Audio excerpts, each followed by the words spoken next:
wa Yusuf ma'a ikhwatih wa Ayyuba wa mabtuliya bih, dan kisahnya Nabi Ayyub alaihi salam wa mabtuliya bih, dan apa yang dicobakan buat, yang diujikan buat Nabi Ayyub alaihi salam.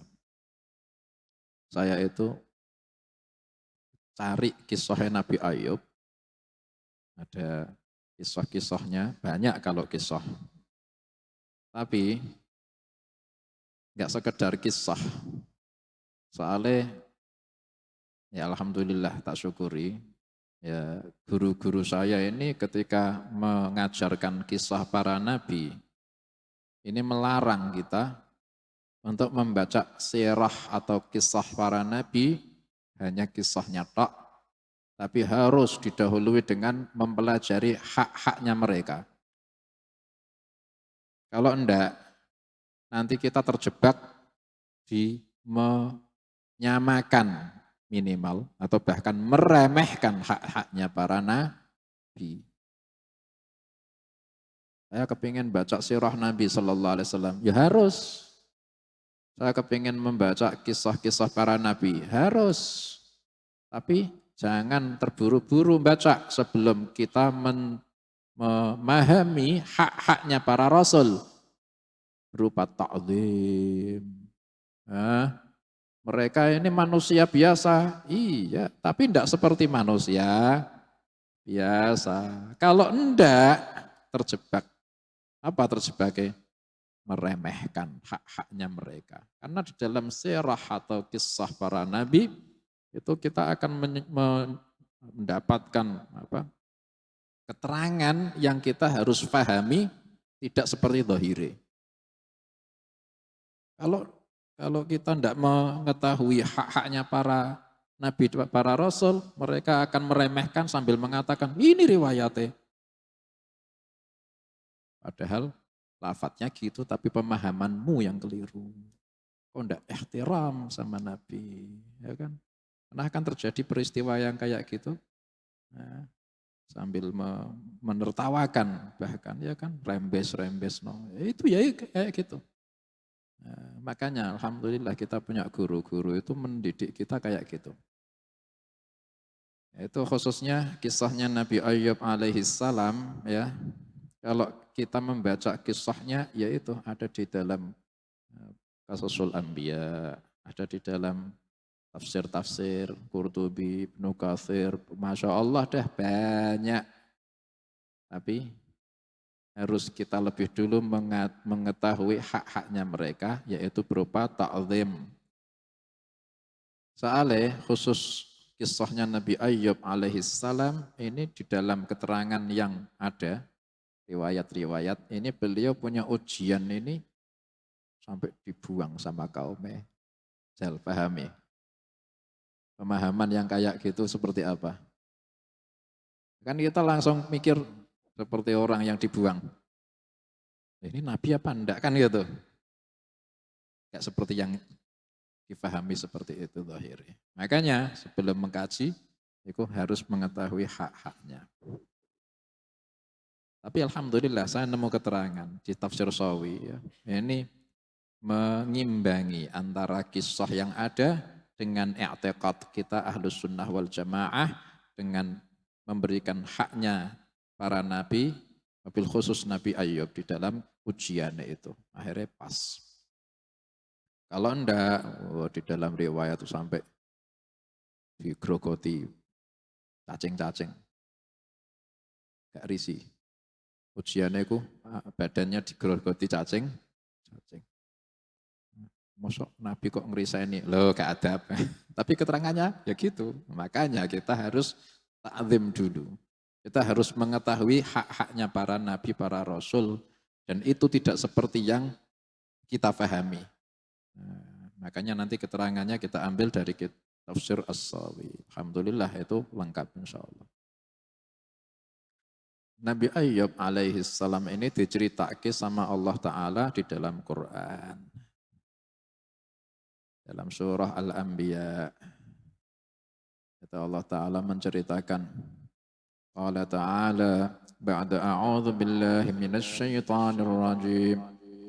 وأيوب إذ نادى ربه أني مسني الضر وأنت أرحم الراحمين فاستجبنا له فكشفنا ما به من ضر وآتيناه أهله ومثلهم رحمة منا ورحمة من عندنا وذكرى للعابدين wa ayyuba dan ceritakanlah wahai Nabi kisahnya Nabi Ayyub alaihi salam. Nabi Ayyub ini termasuk salah satu nabi yang namanya jelas diceritakan di dalam Al-Qur'an. Makanya kita wajib mengimani salah satu nabi ada yang bernama Nabi Ayyub alaihi salam. Dalam ayat yang lain ya. Inna awhayna ilaika kama awhayna ila Nuhin wan nabiyyina min ba'dih wa awhayna ila Ibrahim wa Ismail wa Ishaq wa Ya'qub wal asbati wa Isa wa Ayyub wa Yunus wa Sulaiman wa ataina Dawud zabura. Ayub termasuk disebut di dalam orang-orang yang diberi wahyu, makanya nabi. Dan juga Rasul punya kaum disuruh tabligh. Ya. Wa Ayyub dan ceritakanlah wahai Nabi kisahnya Ayyub. An-Nabiyul Mubtala, nabi yang diberi bala. Yang sabarnya ini dijadikan permisalan buat orang-orang yang kena musibah. Idnada rabbahu ketika memanggil Tuhannya. Ketika memanggil artinya ketika berdoa kepada Tuhannya.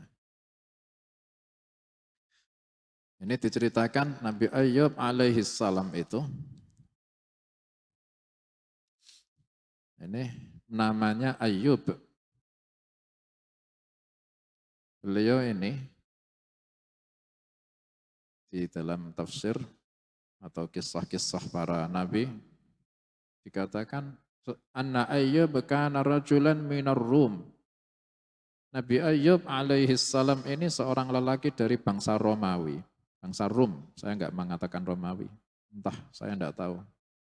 Rum ini Romawi apa sama apa beda.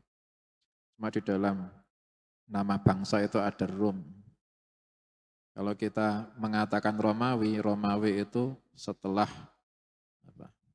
pecah jadi dua, itu ada yang di Bizantium, yaitu yang didakwahi sama Rasulullah Sallallahu Alaihi Wasallam ketika mensurati Hiraqlu Azimur Rum. Ada juga yang di Eropa. Kalian kalau bahas Romawi mesti orang Eropa. Makanya Rum. Dari Rum. Nah Rum ini termasuk anak turunnya Nabi Ibrahim. Rum.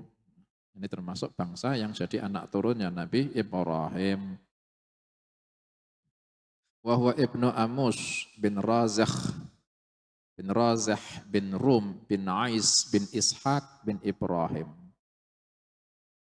Ayyub bin Amus bin Razakh bin Rum bin Ais bin Ishaq bin Ibrahim. Oh keturunan ketujuh.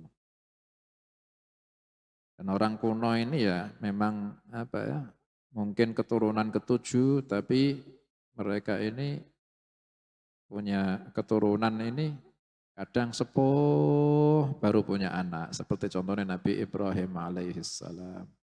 Atau mereka ini punya umur memang panjang sampai menjumpai anak cucu yang ketiga sampai tidak mengira kalau diberi umur yang sampai melihat anak cucunya yang ketiga generasi betul. Seperti Nabi Ibrahim alaihissalam ini dikasih kabar gembira punya anak ini ketika usia sudah 120 tahun dikasih kabar gembira kok akan punya anak namanya Ishak. Kaget, saya umur segini. Iya, dan bahkan Ishak akan punya anak namanya Yakub dan kau akan melihat Yakub. Eh, padahal umurnya sepuh. Masya Allah. Itu generasi ketujuh. Wa kanat ummuhu min waladi Lut bin Haran akhi Ibrahim. Ibunya Nabi Ayub itu dari keturunannya putrinya Nabi Lut bin Haran. Jadi Nabi Lut alaihi salam itu keponaannya Nabi Ibrahim. Nabi Ibrahim punya saudara namanya Haran. Haran punya anak namanya Lut. Dan ketika peristiwa dibakarnya Nabi Ibrahim alaihi salam, ketika sebelum peristiwa dibakarnya Nabi Ibrahim ini satu-satunya orang yang iman sama Allah di muka bumi. Inna Ibrahim kana ummah. Sesungguhnya Ibrahim ada banyak makna. Salah satu sebagian mufassir ini satu orang yang bobotnya, nilainya, kualitasnya seperti satu ummah. Soalnya ketika itu tidak ada yang iman kecuali satu orang ini. Ya satu umat itu. Akhirnya ketika peristiwa pembakaran Nabi Ibrahim dibakar sama Namrud, fa'amana lahu Lut. Akhirnya Lut, ponakannya Nabi Ibrahim sendiri, iman sama Nabi Ibrahim. Ketika itu masih remaja Nabi Lut alaihissalam. Nabi Lut punya anak perempuan-perempuan, ini salah satunya melahirkan ibunya Nabi Ayub alaihissalam. Jadi memang dari ayah dan ibu yang terpilih, itu loh para nabi-nabi dan para rasul. Aku kepingin punya anak ya soleh solehah ya milih bojo yang solehah. Wah tak milih yang solehah, ya gak cuma bojomu yang solehah, kau juga harus soleh gitu. Nah, lakinya soleh, perempuannya solehah, anaknya insya Allah orang soleh. Nabi dipilih kayak gitu sama Allah, dipersiapkan. Wa kana lahu min asnafil mali kullih minal ibil wal bakar wal ghanam wal khail wal humur. Nabi Ayub alaihi salam diberikan kekayaan sama Allah Ta'ala semua jenis kekayaan. Masya Allah. Mulai dari ternak saja, onta ada, sapi ada, kambing ada, kuda ada, khimar ada. Nah, itu baru segi ternaknya itu. Sawahnya ada. Nah, ma la yakunu lirajulin afdhala minhu fil iddati wal kathrah. Yang kekayaan ini tidak dimiliki seorang yang semisal kekayaannya Nabi Ayyub alaihi salam. Dari segi banyaknya, saking kayanya. Tidak ada yang semisal kayanya Nabi Ayyub alaihi salam. Wa kana lahu khamsumi'ati fidan. Dan beliau punya 500 tanah atau sawah atau kebun. Satu sawahnya itu mungkin sekian berapa hektar gitu ya. Itu kali 500-nya itu.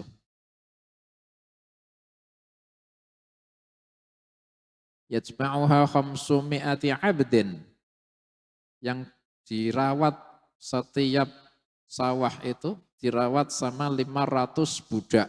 Nah, ini satu sawahnya itu yang rawat 500 budak ya berapa hektar itu? 500 budak. Ya, jadi warak sakotak lah, sakotak itu lah. Berapa hektar. Dalam riwayat ada satu daerah namanya Hauran.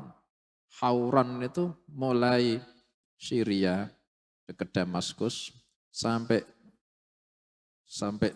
memasuki daerah yang sekarang ikut Yordania, sampai memasuki sedikit daerah yang sekarang itu ikut Oman, itu semua Haran. Itu semuanya tanahnya Nabi Ayub alaihissalam. Wallah alam ya. Masya Allah. Sekarang berapa negara itu?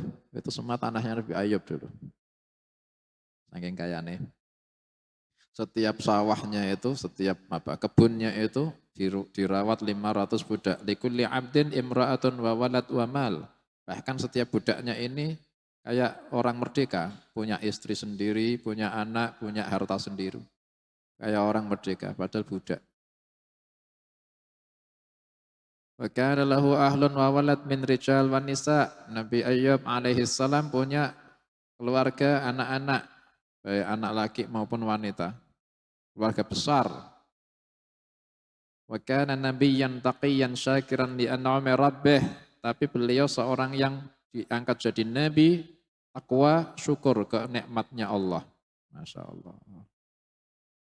Biasanya kalau kaya ya abad ya, wah ini sibuk, ini itu sibuk, masya Allah ya. Padahal ada apa? Nabi Ayub yang lebih kaya itu malah seperti itu. Ya. Artinya dalam riwayat kayanya Nabi Ayub yang sekaya itu beliau tidak pernah bermalam dalam keadaan kenyang. Aneh. Dan beliau tahu persis rumahnya orang-orang yang lapar. Dan setiap malam dikenyangke. Dan beliau tidak punya 2 baju. Allah alam maksudnya apa. Mungkin sekali pakai dikasih ke orang. Terus gimana kalau kotor? Ya dicopot, terus punya beli baru, terus yang satu dikasih ke orang. Walhasil ya ini tok bajunya. Allah alam. Yang tak pahamnya kok gitu. Walhasil tidak punya 2 baju. Dan beliau sangat tahu tempatnya orang yang tidak punya baju harus pakai baju. Nah, orang kaya yang kayak gitu, ya Masya Allah. Nabi. Nabi. Ya Allah. Wa kana ma'ahu 3 nafar qad amanu bih wa kanu kuhulan. Dan beliau punya 3 orang teman dekat yakni, 3 orang teman dekat. Yang 3-3-nya ini sudah usia sepuh dan iman sama Nabi Ayyub alaihi salam. Wa kana iblisu la yuhjabu an syai'in minas samawat. Dan ketika zaman Nabi Ayyub alaihi salam, iblis ini masih bisa naik menembus langit-langit. Nah, kalau memasuki surga sudah dilarang, sudah diusir sama Allah semenjak Nabi Adam alaihi salam. Qala fakhruj minha fa innaka rajim. Keluarlah wahai iblis dari surga, kau sudah terkutuk. Itu sudah semenjak Nabi Adam alaihi salam. Tapi untuk menaiki langit, menembus langit 1, 2, 3 sampai 7 masih bisa. Ya kayak apa istilahnya? Nyolong-nyolong gitu. Kayak nyolong-nyolong. Belum dihijab, belum dihalangi. Fayaqifu, nah, ketika diutus Nabi Isa alaihi salam, mulailah langit-langit dihalangi sampai langit keempat. Langit paling tinggi ke-7, 6, 5, 4 ditutup sudah.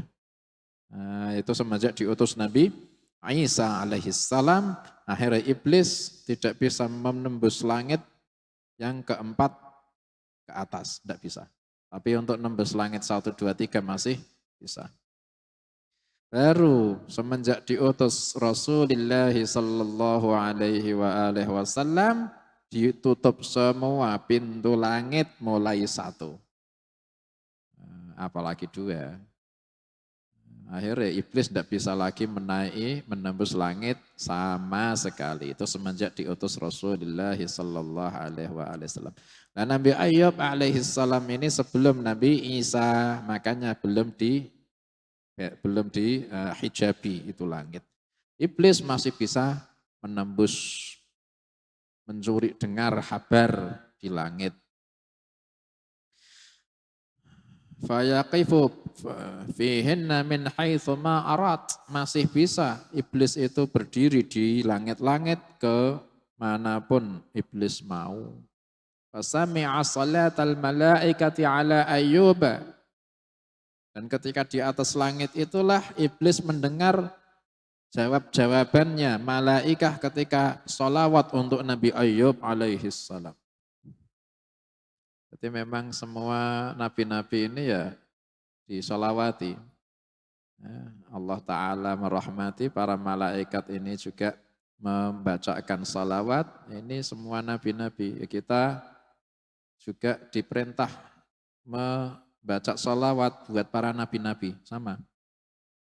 Sallu alal anbiya fa innahum bu'ithu kama bu'ithtu. Rasulullah sallallahu alaihi wasallam bersabda, kalian salawatlah untuk para nabi-nabi. Mereka diutus seperti saya diutus. Nah, kita salawat ke Rasulullah sallallahu alaihi wasallam, ya memang harus ya nabi kita. Tapi juga ke para nabi-nabi yang lain. Itu ada perintah. Ada di atas langit itu, iblis mendengar malaikat ini saling jawab-jawaban mendoakan Nabi Ayyub alaihi salam. Akhirnya fahasadahu, maka syaitan iblis ini hasud kepada Ayyub alaihi salam. Waqala, akhirnya iblis minta sama Allah, ilahi nadhartu fi abdika Ayyub fawajadtuhu syakiran hamidan lak walawi betalaitahu laraja'a an syukrika wa ta'atik. Iblis berkata, wahai Tuhanku, saya melihat Ayyub hambamu itu, tak temukan dia itu orang ahli syukur, ahli memuji kau. Andaikan kau kasih cobaan dia, pasti dia akan meninggalkan syukur kepada kau dan meninggalkan taat kepada kau. Minta-minta sama Allah. Iblis masih bisa minta sama Allah. Padahal sudah dilaknati semenjak Nabi Adam. Tapi masih mau ana menungso gak gelem ndonga. Wah kalah mbek iblis. Kalah mbek iblis waleke. Nauzubillah min dzalik. Lah hebatnya doa diijabah loh sama Allah. Bahkan iblis semenjak pertama dilaknat ketika Allah Ta'ala marah, itu langsung minta diijabah. Saking hebatnya doa. Makanya aja meninggalkan doa. Qala fakhruj minha fa innaka rajimu wa inna 'alaika la'nati ila yaumiddin. Qala rabbi anzirni ila yaumi yub'atsun. Allah Ta'ala marah. Kemudian berfirman kepada iblis, fakhruj minha fa innaka rajim. Kau keluar dari surga, kau terkutuk. Wa inna 'alaika la'nati ila yaumiddin, dan atasmu laknatku sampai kiamat. Marah kan Allah? Iblis minta, qala fa'andirni ila yaumi yub'atsun, ya Allah, tangguhkanlah ajalku sampai kiamat. Yauma yub'atsun, sampai hari manusia dibangkitkan. Tidak ada tiupan trompet yang kedua. Artinya iblis tidak kepingin merasakan maut. Nah, orang-orang dibangkitkan, iblis minta tangguhkanlah ajalku sampai kebangkitan manusia. Nah, kebangkitan manusia ini tidak ada yang mati. Artinya iblis minta tidak merasakan maut. Allah Ta'ala menuruti tapi bukan ditangguhkan sampai tiupan yang kedua, tapi tiupan yang pertama kau akan mati baru. Qala innaka minal mundharina ilal waqtil yaumil ma'lum. Kau termasuk orang yang ditangguhkan ajalnya sampai batas waktu yang ditentukan, yaitu ketika nafkhatul ula. Bukan nafkhatus tsaniyah yang kau minta. Dituruti ya sama Allah. Ayo, kalau ada orang itu mengatakan, wah doa saya apa mustajab ya, wong saya banyak dosa. Iblis karo kau akeh ndi dosane. Iblis dilaknati, doa dituruti ya mbek Allah. Nah, saya banyak dosa, akeh ndi karo dosane iblis. Yo akeh iblis. Apalagi pasti dituruti. Saking hebatnya doa ya. Akhirnya iblis minta, ya Allah andaikan kau beri Ayub cobaan, pasti dia akan meninggalkan syukur kepadamu, meninggalkan taat kepadamu ya Allah. Akhirnya Allah Ta'ala memberikan ijabah. Faqala lahu Allah intalik faqad sallattuka ala malih. Allah Ta'ala menuruti, pergilah kau sudah tak beri kekuasaan untuk memusnahkan hartanya Ayub alaihissalam. Senang ya iblis. Hasud malah diperintah, bukan diperintah, dikabulkan permintaannya Allah buat membinasakan hartanya Nabi Ayub alaihissalam. Fantalaqa wa jama'a afaritas syayatini wal jin. Akhirnya pergilah iblis langsung mengumpulkan para ifrit dari setan-setan dan jin-jin. Ifrit ini golongan jin yang punya kedudukan tinggi di bangsanya, di bangsa jin, bangsa setan. Dan punya kekuatan lebih daripada yang lainnya. Ngumpul ke itu, panglima-panglima istilah kata gitu. Ifrit dan jin. Wa qala lahum qad sullittu ala mali Ayyub. Iblis berkata, saya sudah diberi kekuasaan sama Allah memusnahkan hartanya Ayyub. Faqala ifrit, u'titu minal quwwah ma idza syi'tu tahawwaltu i'saran min narin fa uharriku kulla syai'in ati alaih. Akhirnya ifrit berkata, ya iblis, ndoro kan ngono. Wahai iblis, saya, kata ifrit ini, diberikan kekuatan bisa merubah diriku menjadi angin api. Angin tapi yang berupa api, yang kalau saya mendatangi semua hal bisa terbakar. Qala iblis, idhab fa'til ibila wa ra'aha. Kalau gitu pergilah kau, datangi onta-ontanya Ayub dan juga yang menggembalakan, merawatnya. Falam yash'urin nas hatta thara min tahtil ard i'sarun min nar. Akhirnya orang-orang ya tidak sadar ketika itu keadaannya biasa, cuacanya biasa. Tiba-tiba muncul api dari dalam bumi. Sampai akhirnya fa ahraqal ibla wa ra'aha, membakar onta dan semua yang ditugaskan menggembalakannya itu terbakar semua. Hatta ala akhiriha, sampai semua terbakar. Peternakan onta, aja dikira kayak peternakan sekarang, kandang-kandang. Loh, ini bukan kandang, ini padang rumput padang itu kandangnya semua gitu. Tidak usah kandang, umbar. Nah, di saimah ini yang memang sak gunung. Nah, itu punya Nabi Ayub kabeh itu semuanya jadi tempat gembalane gitu istilah kata. Saking banyak, itu semua terbakar. Ya Allah. Hatta ta'ala akhirha. Thumma ja'a iblis ala suratil qayyim ala qu'udin ila Ayyub. Iblis kemudian mendatangi Nabi Ayyub alaihissalam dalam bentuk orang yang menjaga anak-anak ontanya. Jadi nyamar. Padahal itu iblis. Fawajadahu qa'iman yusalli faqala lah akhraqat naran ibilaka wa ra'aha. Akhirnya ketika iblis ke Nabi Ayub sedang sholat. Ketika itu diomongi pada lagi sholat.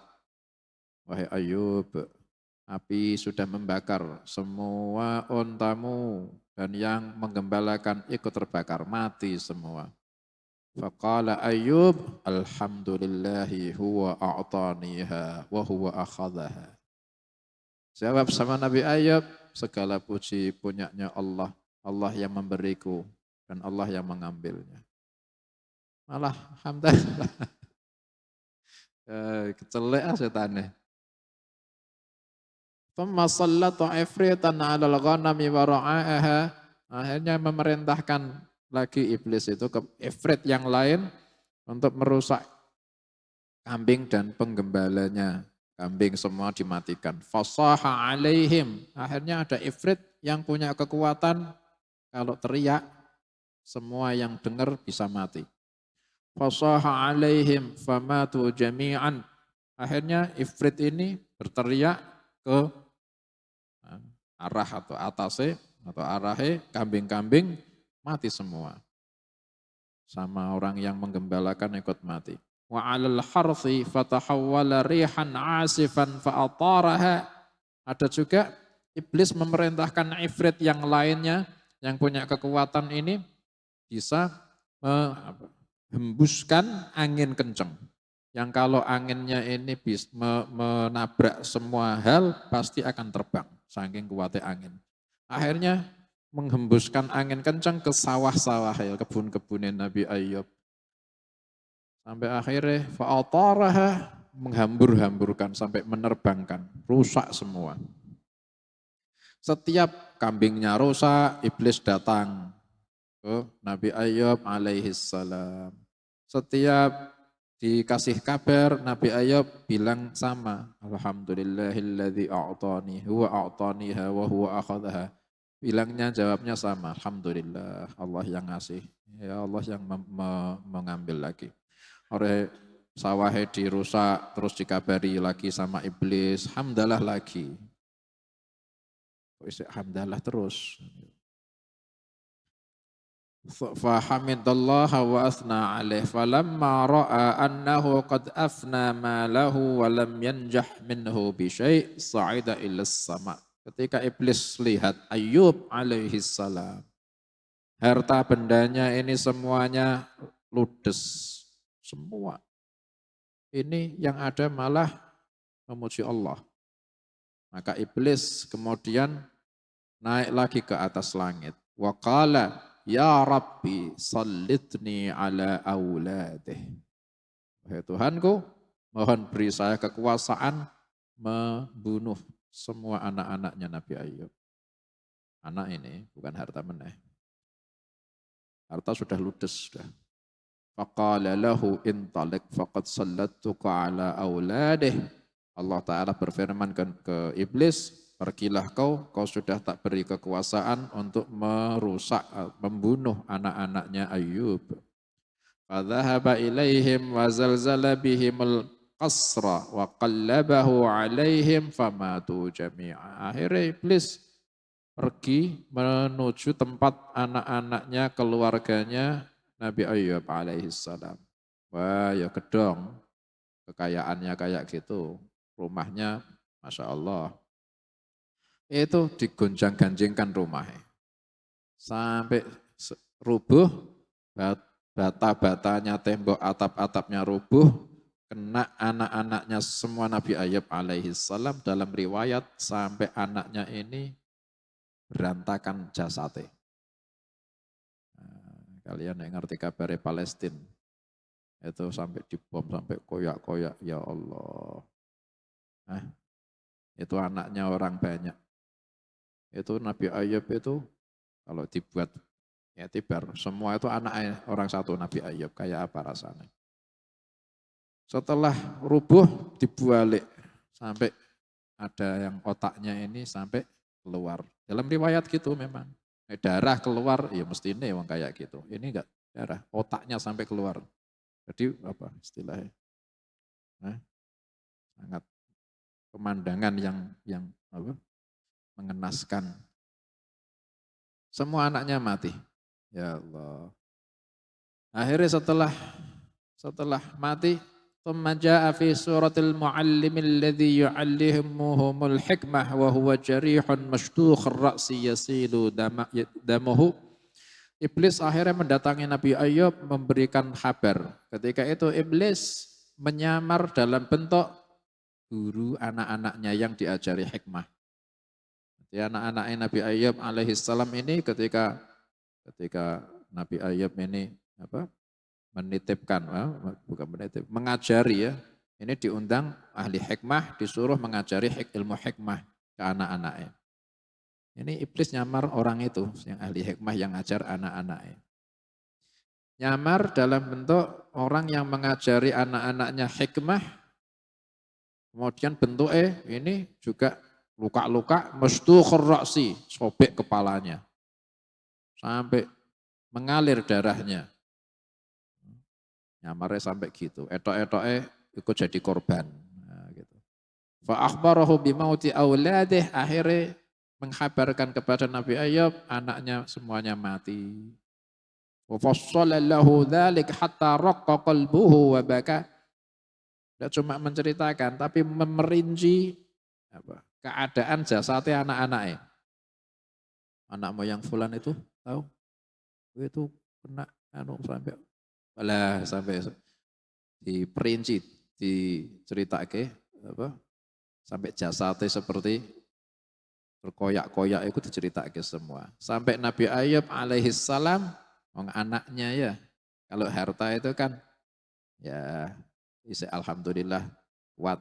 Anak ini hatta raqa qalbuh wa baka, hatinya akhirnya itu lembut, kasihan, akhirnya nangis.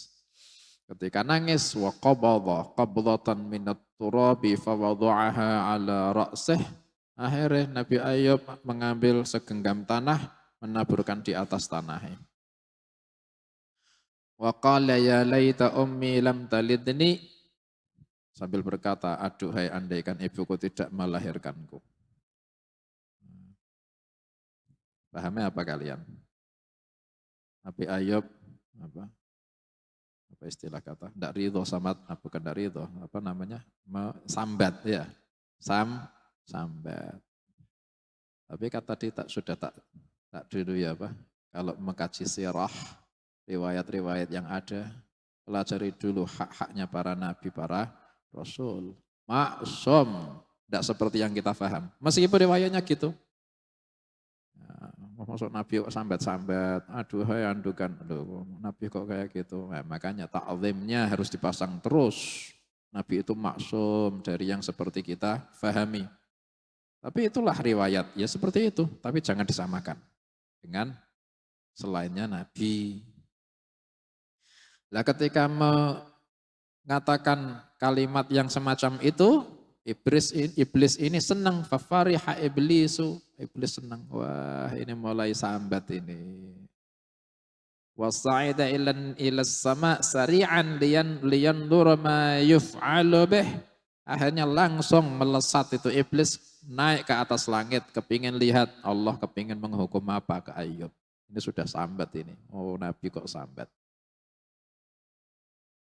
Ternyata fa'awhallahu ila ayyuba innahu iblis fastaghfar. Ternyata ketika iblis langsung naik ke langit, cepat kepingin ngerti hukuman dari Allah, sudah didului taubatnya Ayyub alaihi salam.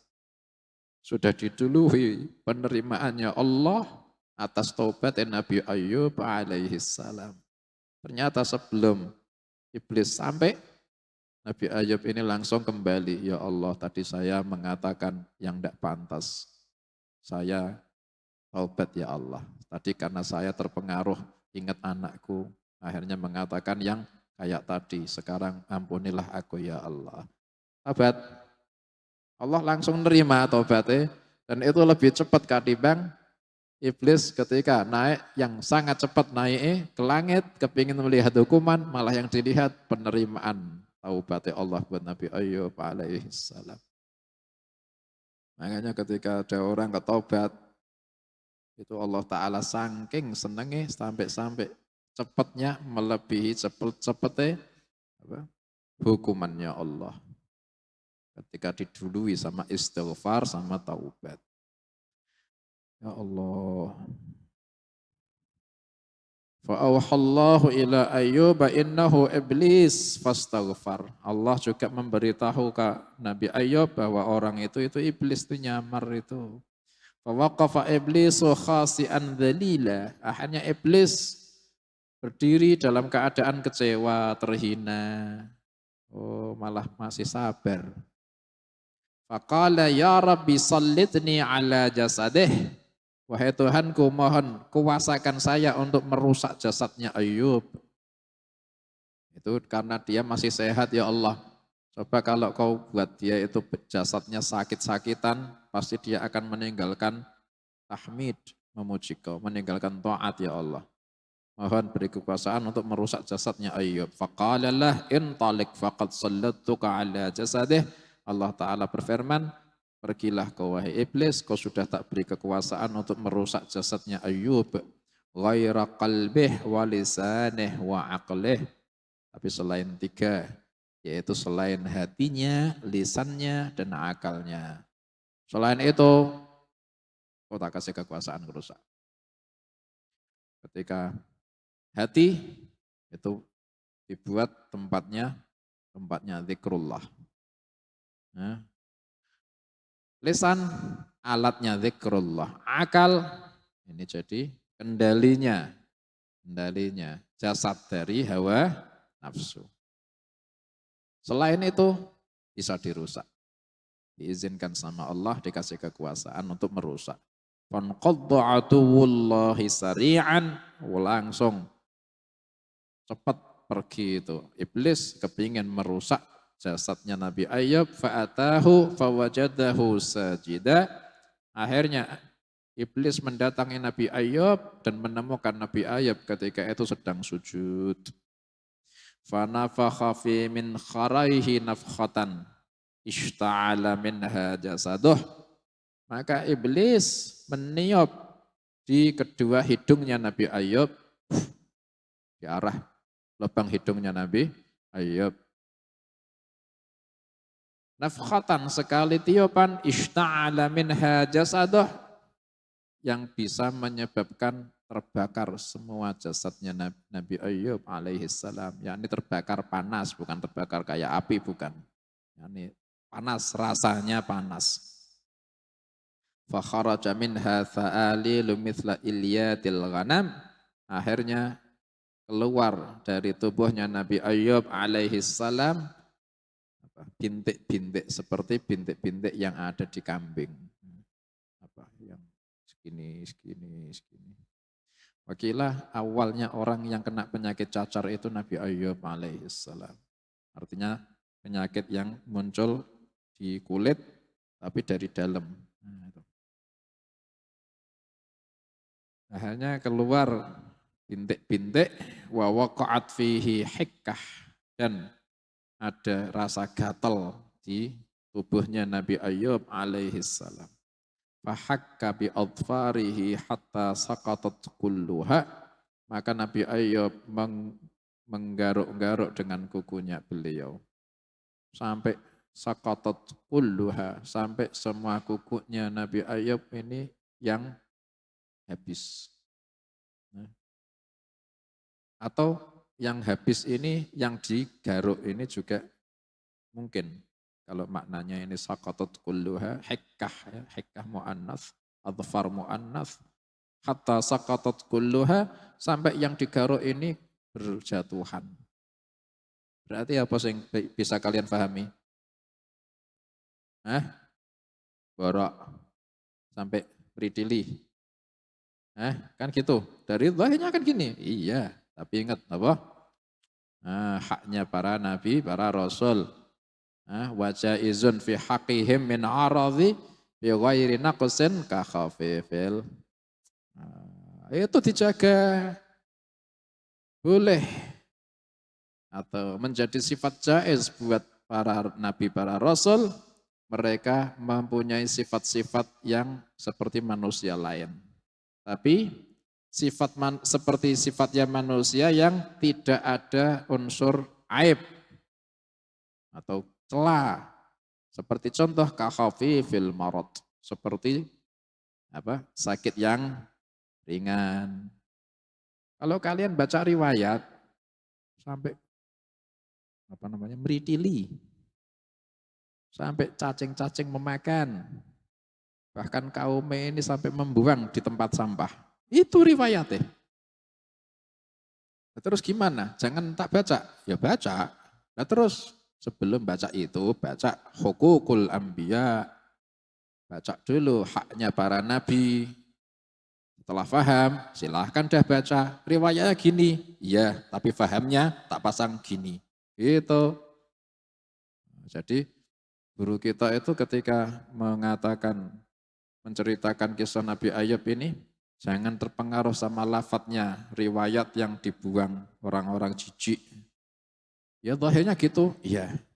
Tapi ini apa, munafir, sakit yang membuat lari orang-orang ini dijauhkan dari para nabi. Nah terus gimana? Ya memang orang ini kalau anak sama sakit takut apa enggak? Hah? Sama sakit ini takut apa enggak? Takut, tapi jijik apa enggak? Belum tentu. Jijik itu mungkin enggak, tapi takut, iya. Orang kena penyakit apa? Ya kemarin dah kalau kalau orang itu dilarang salaman COVID ya, apa karena risih? Tapi karena apa? Ini sampai kaumnya ndak berani mendekati, sampai dijauh ke, ya kalian jangan memahami seperti orang yang boroan terus jijik terus jangan, ya itu mau nabi kok gitu. Mungkin kayak sekarang contohnya orang kena COVID akhirnya bukan risih bukan tapi takut. Nah, gitu. Ya, wallahu a'lam. Walhasil Nabi ini dijaga dari penyakit yang membuat apa? Tanfir, membuat apa kaumnya ini menjauh, bau busuk. Enggak seperti itu. Memang orang takut sama penyakit sampai tidak berani mendekat. Nah, itu. Keterangan kayak gini kan kesimpulan. Tidak ada di keterangan. Keterangan nih, kaum yang membuang di tempat sampah. Ya, tapi kan kita tetap kaidah ahlus sunnah wal jamaah ini harus dipegang. Al-a'radul basyariyah tapi bighairi munafir tanpa ada celah yang membuat jijik sama kaumnya. Itu harus dijaga. Ini sampai tubuhnya ini gatal-gatal kemudian digaruk dengan kuku. Sampai yang digaruk ini berjatuhan. Thumma hakkaha bil masuh al khashinah hatta qata'aha. Kemudian setelah kukunya ini, mungkin kukunya yang nggak bisa dibuat menggaruk, sampai dibuat menggaruk ini, apa namanya, apa istilahnya, yang dari rumput atau dari apa, sapu, sapu apa sih yang dari kasar itu, ijuk, nah, ijuk yang kasar, dibuat garuk saking gatele. Ya Allah. Hatta qata'aha sampai memutuskan apa yang digaruk atau yang dibuat garuk. Thumma hakkaha bil fakhari wal hijaratil khashinah sampai akhirnya Nabi Ayub alaihissalam tidak bisa memakai itu lagi, ijuk tadi itu yang kasar, sampai mengambil apa, kreweng sama batu yang kasar dibuat garuk. Saking sakitnya, saking gatel. Falam yazal kadzalik hatta taqatta'a jasaduhu wa antan. Sampai tidak berhenti terus-menerus kayak gitu sampai terputus-putuslah taqatta'. Sampai terputus-putuslah jasadnya, yakni berguguran wa antan dan membusuk. Paham? Paham ya? Nisbati kita terputus-putus ku artinya aku sudah ya dagingnya sudah. Nah ini jadi saking wa antan membusuk. Kalimatnya paham? Tapi jangan pemahaman yang kayak gitu diterapkan Nabi Ayub meriseni. Haknya Nabi Ayub jaga. Tidak seperti yang kita pahami gitu. Nah, gitu. Nanti ada keterangan buat menutup kisah penyakit yang dialami Nabi Ayub tidak seperti yang kita pahami meskipun riwayatnya kayak gitu. Tapi beliau dijaga sama Allah. Ya, kalau guru saya mengatakan yang digerogoti seperti riwayat memang digerogoti cacing-cacing itu di dalam kulit. Di luar kulit ini masih terjaga. Makanya kaumnya tidak membenci zahirnya jasadnya Nabi Ayub alaihi salam.